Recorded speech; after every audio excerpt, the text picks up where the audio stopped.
Hello सा खमा गणी welcome to my YouTube channel. जैसा कि आपको पता है कि मैं कभी भी फ्री नहीं बैठी रहती, कभी ना कुछ तो करती रहती हूँ।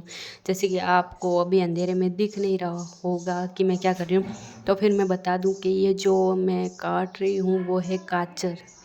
आपको तो पता ही है, जो गांव से है राजस्थान से, उनको तो पता ही है कि गाजर किसको बोलते हैं।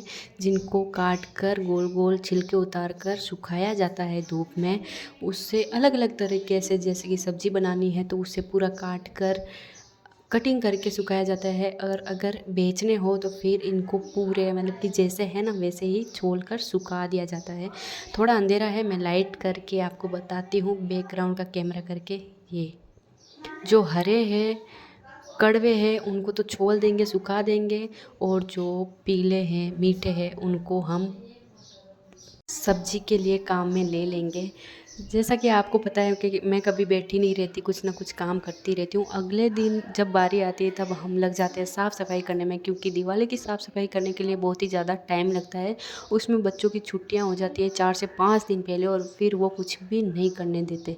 इसलिए हम पहले एक दिन जो एक कमरा है वो साफ़ किया था, आज है दूसरे कमरे की बारी, और रसोई अभी तक बाकी है।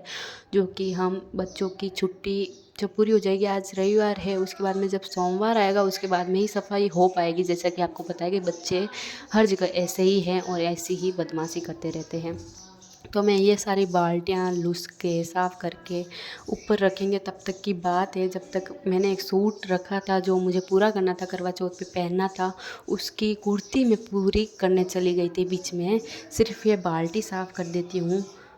सारा सामान नीचे उतरने के बाद में ही पता चलता है कि कौन सी चीज़ कितनी वेस्ट हो चुकी है। इसलिए 12 महीने में 1 महीने तो सफाई करना ही चाहिए। उसमें से होली और दिवाली की ही सफाई होती है, जिसमें पता चल जाता है कि कितनी वेस्ट चीज़ें हैं हमारे घर में और कितनी नहीं। तो कमेंट करके बताएं, क्या आपने भी अपने घर की साफ़ सफाई करनी शुरू कर दी? जैसा कि आपको पता ही है कि मेरे कमरे की साफ़ सफाई तो मैंने पहले ही कर दी थी। कई लोगों ने कमेंट किया था कि अभी तो दिवाली नहीं आई है तो फिर आप पहले से साफ़ सफाई क्यों कर रहे हो। तो फिर पहले की हो या अब करनी होती, बात तो एक ही है। बहुत बड़ा घर है, वो सारे घर कब मतलब कि साफ़ सफाई करते। अभी तो 2 कमरे साफ़ हुए, एक रसोई अभी तक बाकी है जो कि कल साफ़ करेंगे। और मेरा मकान का मतलब कि जो साफ़ सफाई थी, महिलाओं को तो दिवाली की भी साफ़ सफाई, होली की भी साफ़ सफाई, कोई मेहमान आ जाए तो भी घर की साफ़ सफाई। बस मकसद तो यही लगता है, ऐसा है कि घर के अंदर आटा ख़त्म करना और घर को साफ़ सफाई कर करके पूरा चूना और कलर उतारना ही है हमारा औरतों का मकसद। आप सीरियस मत होना, मैं मजाक कर रही हूँ। 31 तारीख को दीपावली है और 19 तारीख है आज। दीपावली 2-3 दिन पहले ही ऐसे करने लग जाते हैं, आज दिवाली है, आज दिवाली है।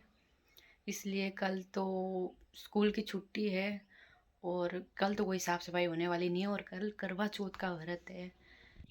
ये मेरा सेकंड करवा चौथ है, जिसका व्लॉग भी मैं आपके साथ में शेयर करूँगी, क्योंकि आप सभी को पता चलना चाहिए कि गांव में करवा चौथ कैसी होती है। तो करवा चौथ के लिए 3 से 4 दिन पहले जो थर्ड व्लॉग डाला था मैंने, उसके अंदर आपको बताया था कि सूट सिलूँगी वो ये करवा चौथ पर पहनने के लिए, क्योंकि अपने पास में है तो फिर अपने खुद ही सिल के पहन लेते हैं।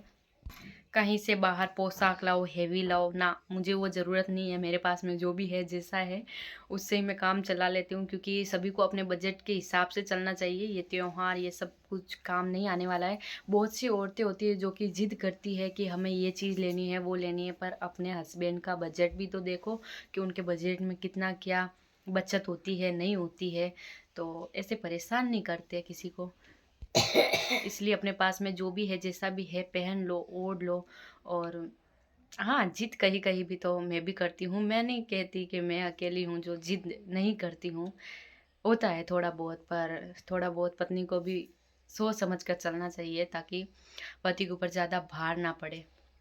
इसलिए मेरे पास में सूट होते हैं वो मैं खुद सिलकर पहन लेती हूँ, ताकि करवा चौथ पर अबोट पहनना चाहिए, मतलब कि जो कि कभी पहना ना हो। इसलिए मेरे पास में था और मैंने सिल दिया। और मेरी ये बात ज़्यादातर औरतों को बहुत बुरी लगेगी, क्योंकि रिलेटिव मतलब कि जो मिलती जुलती बात है वो बोल देते हैं ना, तो फिर लोगों को बहुत ज़्यादा बुरा लगता है। पर कोई से बहुत सी मेरी मतलब कि सहेलियाँ ही मानो या फिर बहनें मानो, बहुत अच्छे हैं जो कि मेरी बात बहुत ही अच्छे से समझते हैं।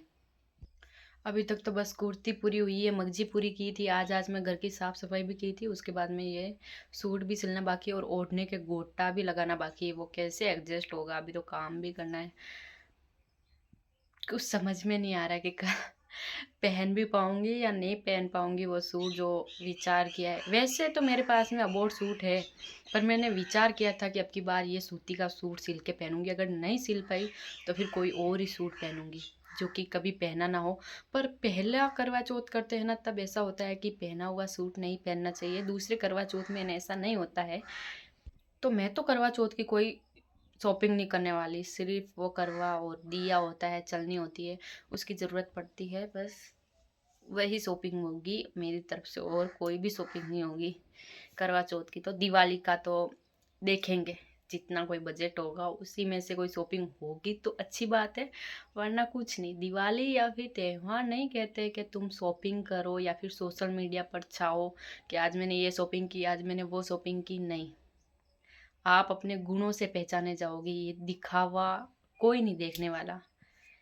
मर जाने के बाद में तो परिवार वाले भी अपनी जो शरीर होता है, मतलब कि मृत्यु हो जाती है उसके बाद में जो शरीर होता है उसको भी अपने नाम से नहीं पुकारते, उसको भी सभी लोग कितने भी चहेते होंगे ना, वो बोलेंगे बॉडी, लाश। तो इस दिखावे की दुनिया से बाहर निकलो और जो है जैसा है उसी में जीना सीखो। बोलते हैं ना कि 2 दिन की जिंदगी हंस कुछ के जी लो, पर खुद के पास में होगा ही नहीं तो कहाँ से लेके आएंगे, चोरी करके। मैं ऐसा नहीं बोल रही हूँ या फिर मैं मेरे पति की इंसल्ट नहीं कर रही हूँ, मैं सिर्फ बता रही हूँ कि अगर आप भी अपने पति का साथ नहीं दोगे ऐसी कोई भी बात पे, तो मतलब कि वो तो हार नहीं है। अगर उसके पास में, अपने पति के पास में जो भी होता है ना, वो अपनी पत्नी को जी खोल कर दे देता है कि ले आज मेरे पास में इतने हैं, तू शॉपिंग कर ले आ। मैं मेरा खुद का ही बोल रही हूँ कि अपने उनके पास में होता है तब वो अपनी पत्नी को कभी भी उदास नहीं करता है। अगर नहीं है तो जिद मत करना इस करवा चौथ। बस मेरा तो यही कहना है, और जिसको बुरा लगे वो लगता रहेगा। बाकी जो भी मैंने बोला वो सही है या गलत, वो आप मुझे कमेंट में बता देना। धन्यवाद। और जैसे कि मुझे मेहंदी लगाना आता नहीं है, और फ़ोन में जैसी देखती हूँ वैसी असल में बनती नहीं है, और जैसी बनी थी ये मुझे बिल्कुल भी पसंद नहीं आ रही है। क्योंकि जैसी डिज़ाइन क्लियरली बताई जाती है यूट्यूब पे, गूगल पे, वैसी सेम की सेम बनती नहीं है ना, तो फिर ऐसा लगता है पूरी मिटोल दें और वापस बनाएं। तो ऐसी है हमारी कुछ करवा चौथ की तैयारियां। और ये हाथ जो अभी सूखा है, पहले लगाई हुई थी ये मेहंदी, अभी भी मैं सिर्फ पचीटा ही लगाने वाली हूँ।